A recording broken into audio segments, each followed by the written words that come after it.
Tratando hoje o nosso programa sobre a lei da ficha limpa, estamos aqui com a doutora Fátima, que está nos esclarecendo e nos motivando a uma participação maior política. Então, doutora Fátima, nós estávamos falando da ficha limpa, houve uma grande alegria nacional quando, pelo menos pelos bons e conscientes cidadãos, quando se aprovou essa lei no Congresso ano passado.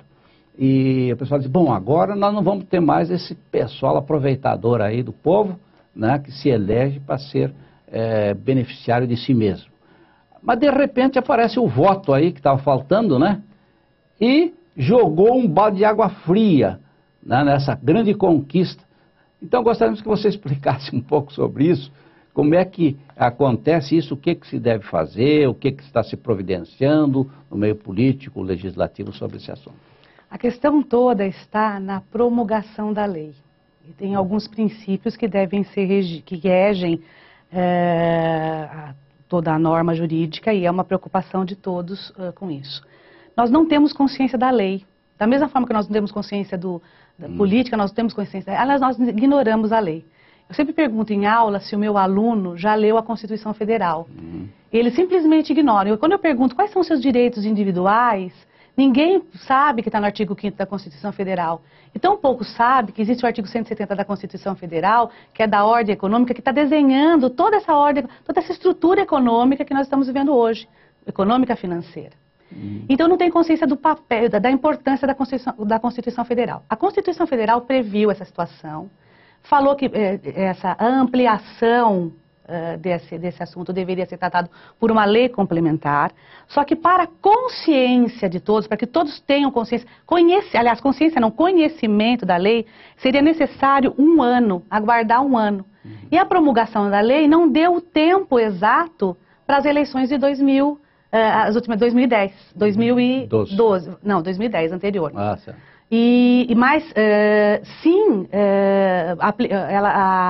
Hoje já tem um movimento, esse movimento fomentando para que aconteça em 2012. A OAB já está entrando, se já não entrou, com uma ação para questionar a constitucionalidade. A Ordem dos Advogados do Brasil. Por quê? Porque existem alguns elementos que devem ser trazidos e para evitar que haja a mesma coisa, quer dizer, a vitória da promulgação da lei. E depois alguma ação que venha dizer que ela é inconstitucional, ela preventivamente resolveu para chancelar a constitucionalidade dessa lei para que se aplique em 2012. Ou seja, são requisitos, são formalidades, que a gente só pode ter conhecimento a partir do conhecimento da Constituição e também da lei em si, e dos princípios que norteiam o assunto. Agora, doutora Fátima, acontece o seguinte também. A lei, claro, como advogada, você tem aí a sua interpretação, mas você é professor de filosofia e ética também. Veja bem, se a pessoa, o juiz, o desembargador, seja lá, o que deu o voto lá, né, ele leva ao pé da letra, está claro ali e tal, não tem tempo, não tem isso, falta aquilo. Mas acontece o seguinte, que você tem como cidadão, pertencendo a um país que tem quase 200 milhões de habitantes, você vê o espírito da lei, o que realmente o povo quer. Porque é muito fácil o juiz chegar lá e dizer, não, é isso aí, a lei diz. Mas é a quantidade de pessoas que tem outra interpretação. Como é que você vê isso aí? Eu vejo como advogado. Né? A lei, para mim, está acima de tudo e de todos. A formalidade da lei é sábia. Ela não é equivocada. É que a gente quer de uma hora para outra essa transformação e esquece dos requisitos formais. E eles foram pensados exatamente para evitar eventuais ações que venham a frustrar a reivindicação popular, que não teve consciência desse prazo. Então o prazo ele é importante. O prazo ele dá consciência, dá reflexão.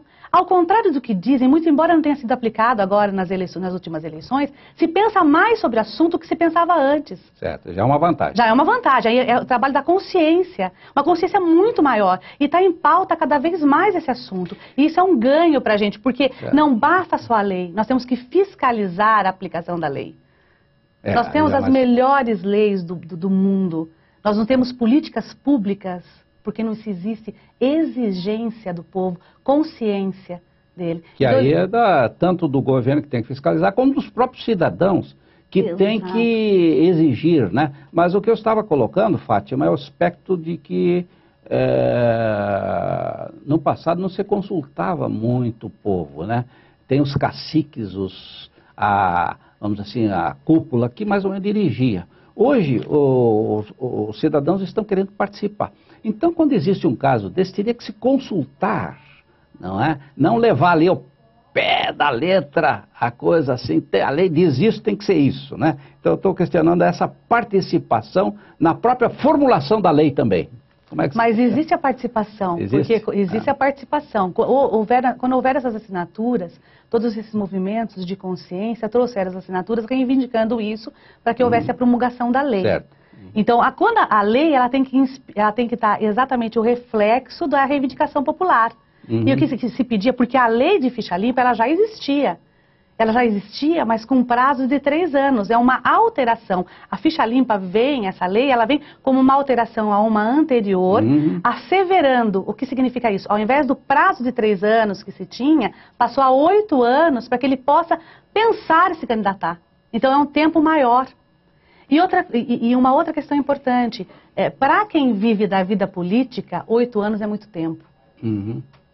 Então, quando você chegou a isso, o que se pedia era que tivesse consciência, que houve exatamente esse movimento de consciência e asseverar a lei, colocá-la de modo em que ela seja mais efetiva.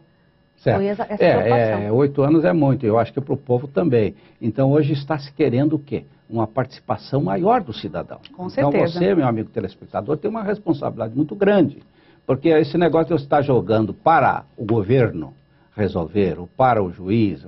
Não, nós somos responsáveis pelo voto que damos, e não só pelo voto, pelo acompanhamento, pela fiscalização, pelo estímulo. Não é só negativo, não, tem muita gente negativa. Nós temos que exigir coisas boas dos políticos, não é só dizer, você está errado, e o que de bom você pode fazer? Com toda certeza. Agora aí, Fátima, nós estamos quase no fim do programa, eu acho que existe um outro elemento importante, que seria a reforma eleitoral, que é muito necessário, né? Como é que você vê esse aspecto? Não é necessário para complementar também tudo isso que está havendo com a própria participação popular? Eu acredito que com essa consciência do cidadão a respeito dos seus direitos, a respeito que ele é um agente transformador, é um agente ativo do Estado, vai ser uma tendência natural essa reforma. Certo. Só não vai haver essa reforma se o cidadão ficar estagnado. E ele está conhecendo cada vez mais o poder que ele possui. Certo. Agora, Fátima, veja bem, eu acho que essa participação popular é de soberana importância, não é? Então a gente tem que estar atento a tudo que está acontecendo, né? Acompanhar e se fazer presente. Nós estamos chegando ao final do programa, a gente gostaria que você deixasse uma mensagem, né? Você que é professora, conhece aí os jovens, né? O pessoal que está nos assistindo, uma mensagem do ponto de vista aí mais ético, filosófico, né? Para ajudar todo mundo a realmente ter uma outra visão e uma outra responsabilidade da participação.